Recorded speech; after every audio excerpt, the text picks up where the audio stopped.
When I said I wanted kids, my husband responded coldly. I don't want a kid born from an old lady. As it turns out, he's been cheating on me for 6 months. The woman who took him away from me is none other than one of my former students.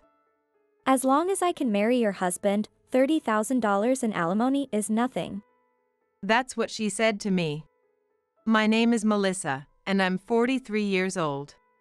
My husband and I live in a house in the suburbs. Thanks to my music-loving parents, I started learning piano at the age of 3. I went on to attend a music college and never drifted away from piano, even after graduation. I'm running a piano school at home now. My dedication has paid off, and fortunately, my school has gained a good reputation. My husband, Ken, works as a manager at a Fortune 500 company. I met him when I was 28.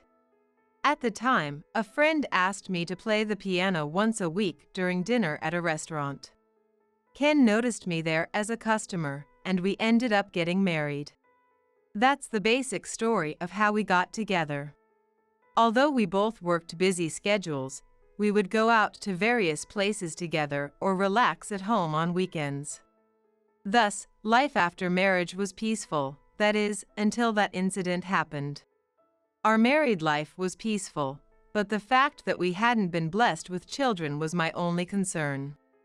Around the time I turned 35, I started considering fertility treatments and discussed that with Ken, but his response was, We don't need to go that far. Just leave it to nature. fertility treatments would require Ken's cooperation.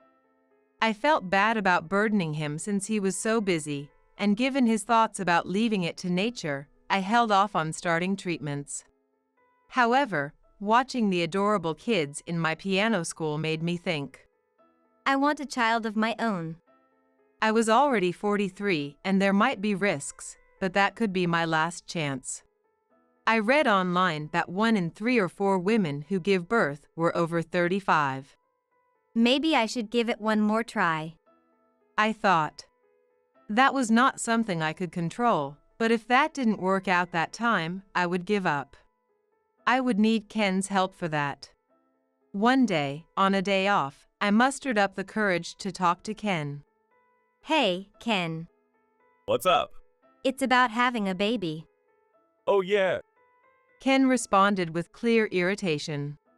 That response made me shrink back a bit, but I told myself. This could be the last chance. And continued. You might already know, but it seems like 45 is about the limit for natural pregnancy.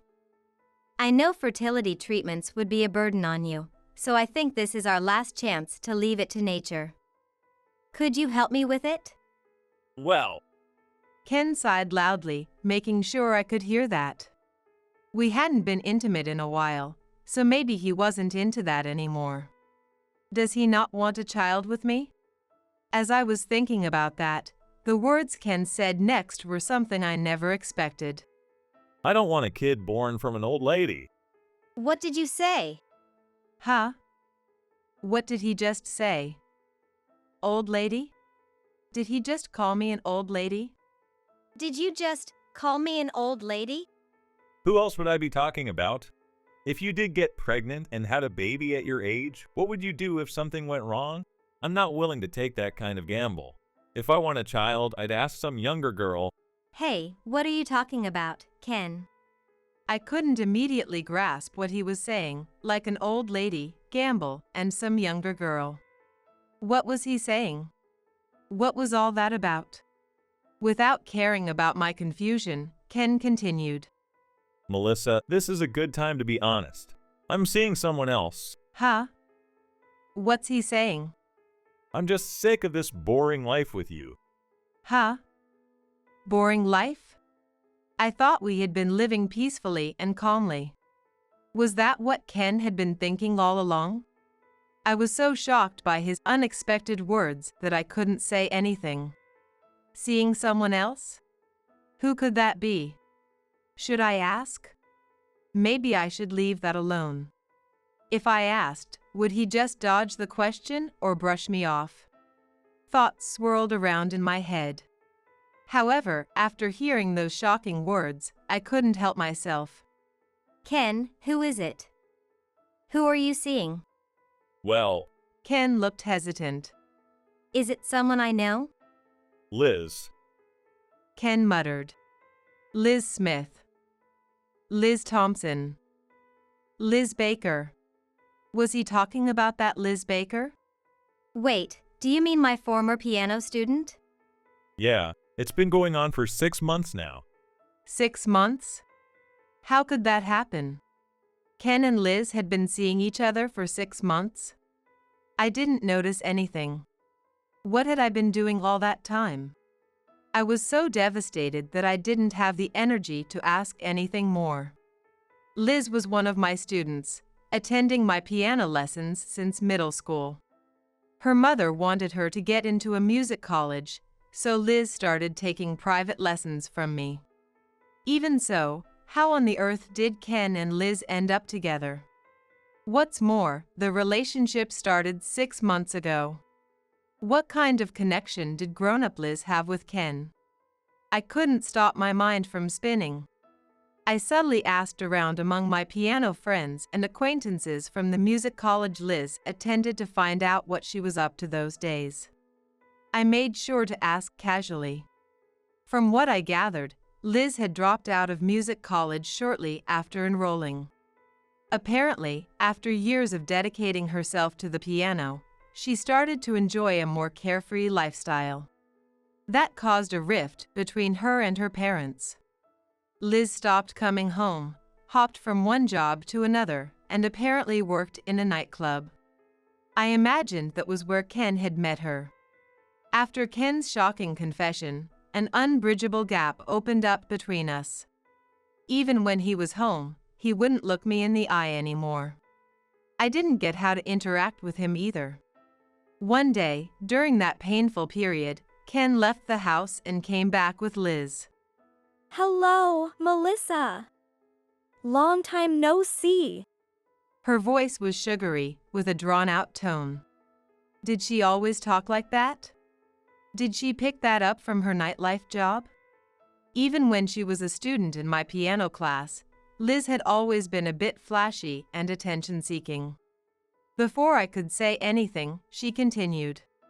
Oh, the piano. It brings me back memories. Then, she casually walked over and started playing the piano nearby. I couldn't help but remember the days when she used to attend my lessons. Regrettably, her skills had deteriorated a lot. It was obvious from her performance that she hadn't touched a piano in a long time. Have you given up on piano? I already knew she had, but I asked anyway. I gave it up ages ago. You're still running your piano school, huh?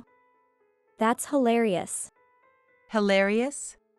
What was even funnier was her stint in the nightlife. Listen, Melissa. I want to start living with Kenny as soon as possible. I mean, you and Kenny are already broken up, right? Then, there's no point in staying together. Just hurry up and divorce him, okay? As I listened in silence, I was fuming inside. Liz kept calling my husband Kenny. When I looked at Ken, he didn't seem to mind at all. After a brief pause, he spoke up. Here's the deal, Melissa. I'll give you this house and $30,000 in alimony. That should be enough, right? I think it's a good offer. Surprisingly, Ken offered alimony first. Did that mean he felt guilty about all of that? I wouldn't say our marriage was perfect, but I thought we had a calm and stable relationship. Ken said he was fed up with the life with me. At that point, the chances of us fixing our marriage or avoiding divorce were slim to none. How did things get to that point? Was that all Liz's fault? What did I do wrong? My head was spinning, but then I snapped back to reality. This house and $30,000, huh? When we bought that house, both Ken's and my parents helped us out a bit. Ken had been working for a stable company, and we were almost done paying off the mortgage. even with the loan payments, his salary was enough to cover all our expenses. Thus, most of my piano school income went into savings. Even if it was just me, I could probably handle the rest of the mortgage. Most importantly, if I kept the house, I would be able to continue running my piano school and wouldn't have trouble making ends meet. As I was thinking about all that, Liz's sugary voice cut through the air again. If I can marry Kenny, then $30,000 in alimony is a small price to pay. Not that I'm the one paying it, though. Kenny's a manager, and it looks like his family has money too. And you, Melissa, getting the house and $30,000 is a pretty sweet deal, don't you think? Oh my. All I could do was sigh. Honestly, I really wished she'd stop talking to me. I couldn't stand the thought of ever considering a woman like her as a former student. She was just a regretful part of my past. After that exchange, I knew for sure there was no way I'd ever consider reconciling with Ken. I can't wait to start my new life with Kenny in the apartment he bought. So do us a favor and speed things up, okay? Even I would feel awkward living in the house where I used to take piano lessons. I just wanted her to shut up. That voice of hers is unbearable. It was infuriating to think that this was the woman who stole my husband, but then again, if he chose her, he was no better. I had enough. I will cut ties with this man and move on as quickly as possible. I thought. That night, even though I resolved to let go, I couldn't stop crying alone in bed. Honestly, I don't remember much about the days leading up to when Ken finally moved out. Maybe when some shocking things happen, your mind just shuts out the memory. My husband cheated on me, and his mistress is my former student. What if rumors spread, and my piano school's reputation takes a hit? I can't let anything happen to my piano school. Yet, in the end, I didn't need to worry. Most of the students and their parents probably already knew what was going on. Even so, hardly anyone brought that up. Some would kindly say, "You've been through a lot. and they'd follow that up with, I'm so glad you're continuing the piano school." I was so moved that I nearly cried. Nevertheless, I held back, knowing if I shed one tear, I might not be able to stop. I have this piano school. I have so many wonderful students that I care about. Well, Liz is no longer part of that wonderful group. Even though my heart was almost broken by what happened with Ken, I managed to hold on. I was so glad I took my teaching seriously and built that school with integrity. About a month after Ken left, I received an envelope in the mail. That didn't look like a bill or something official. What could that be? When I turned that over to check the sender, that was from Liz. What was she thinking? I opened that to find a letter and a photo. The photo was of Ken and Liz, smiling with a blue ocean behind them. That was their honeymoon picture. In the letter, it said, Melissa, I'm pregnant. Just wanted to let you know. Bye, Liz. "What the hell? What kind of letter was that? What was she trying to do? Rubbing that in like that?" I angrily tossed both the letter and the photo into the trash. She got pregnant, huh? I had sometimes wondered if the reason we couldn't have a baby was because of Ken. However, Liz got pregnant, then maybe that was my fault after all. That really hurt, but I'd had enough. That was all in the past. Come to think of it, Liz's pregnancy indicated they were already sleeping together before the honeymoon, right? It was hard to wrap my head around that, but I decided to focus on my own path. I still have my piano. With that resolve, I began putting even more effort into running my school. By the time 6 months had passed since my separation from Ken, I had finally found peace, settling into a calm daily routine. One day, after finishing a morning lesson and preparing for lunch, the phone rang in the living room. Hello, this is Melissa. Hey, it's Liz. That was Liz on the other end. What could she possibly want? There was no reason for her to involve me anymore. Her usual sugary tone was gone, replaced with something that sounded almost angry, and she continued. Ken's dad collapsed. He's half paralyzed now and needs care. Oh, that sounds difficult. I replied in the most businesslike way possible. Ken's mom can't handle it alone, so she wants me to help. Well, that makes sense, since you're his wife. Even so, I'm pregnant. And Ken's parents keep calling for Melissa whenever something happens. It's like they don't even want me around. You should take care of him instead. Huh? How could she be so out of touch with reality? I wasn't about to waste another minute listening to her nonsense. Well, it's none of my business anymore. Go talk to your husband about that kind of stuff, please. Excuse me for my ignorance since my lesson in afternoon is starting now. As I was about to hang up, I could hear Liz yelling on the other end. This wasn't part of the deal. Nobody told me about this. I ignored her and hung up. Well. What was going on in her head? Don't underestimate an older woman, you little girl. I couldn't help but wonder if Ken had explained things properly to his parents. Liz said she wasn't being welcomed. Anyway, that was no longer my concern. A week later, the doorbell rang. Huh, no lessons today. Who could that be? I glanced through the curtains and saw Ken and Liz standing at the door. What did the two want? I considered pretending I wasn't home. Whatever they had to say, it was bound to be annoying. Thankfully, I had changed the locks after the divorce, so they couldn't come in unannounced. Yet, delaying that wouldn't do me any good either. Reluctantly, I answered. What do you want? Melissa, we need to talk. Can you open the door? I can hear you just fine from here. No, this isn't the place for it. Please let us in. There was no way I was letting them into my house, let alone being just the three of us in a room. Especially with Liz pregnant, that could be risky if things got heated. I told them the name of a cafe about 5 minutes from my house. If they wanted to talk, that would be the place. Ken said, All right. and left. I watched from the second-floor window until the two of them were out of sight. Then I checked again to make sure they weren't lingering at the front door, and left the house myself.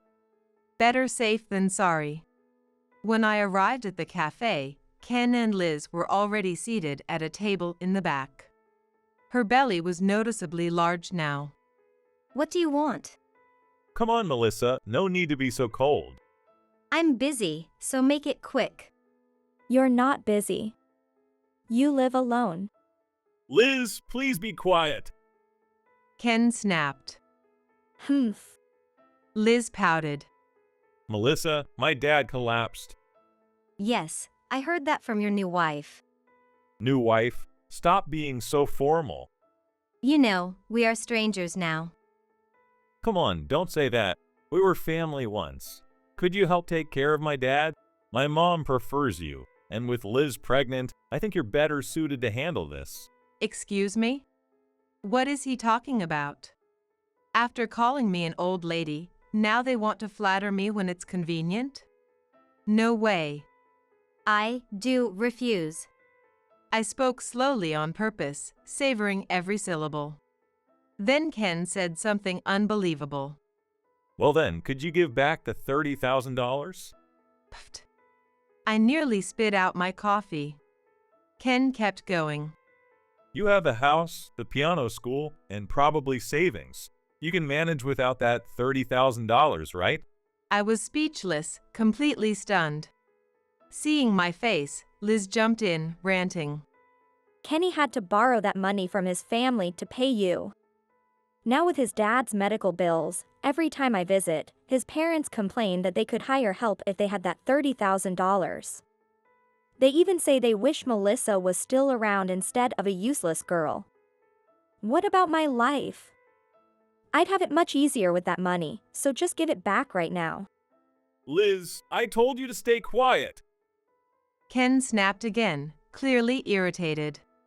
Ooh, I don't have time to listen to this ridiculous couple fight. However, there was something I had to ask him and something I needed to say to her.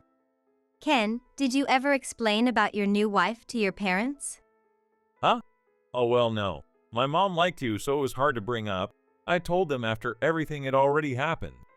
I see. No wonder it's a mess. Liz, What is it now? you're asking me to return the $30,000, but let me remind you, that was alimony from Ken. Huh? Didn't you say $30,000 was a small price to pay for getting Ken? I flashed a sly smile as I spoke.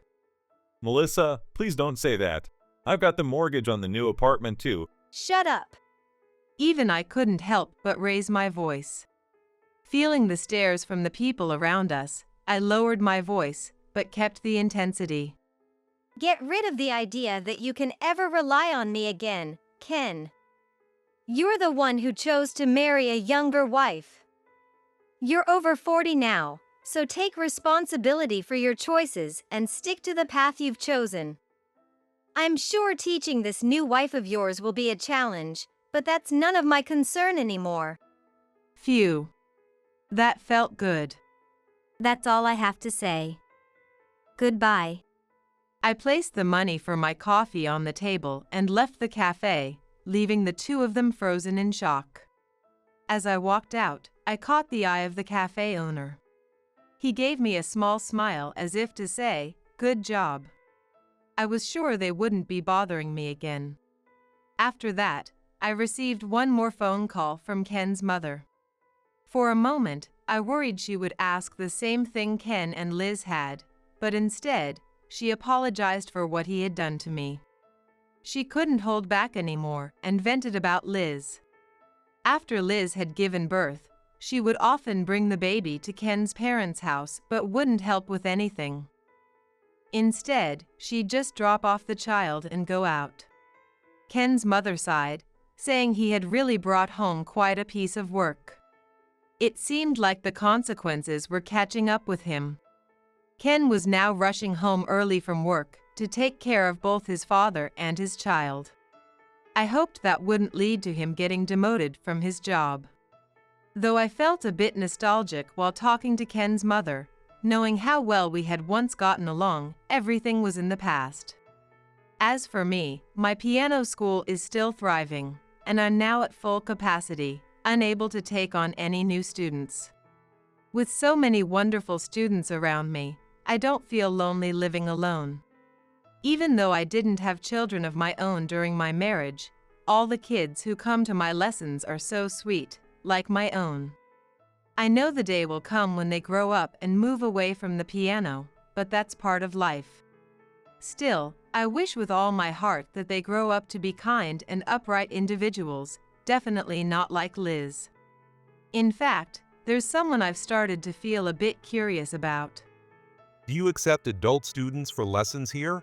One day, a man came by and asked that. He wanted to learn how to play the piano his late wife had left behind. His gentle, sincere request touched my heart in a way I hadn't felt in a long time. I'm not ready for a new romance yet, but thinking of him warms my heart. That gentle feeling made me smile to myself,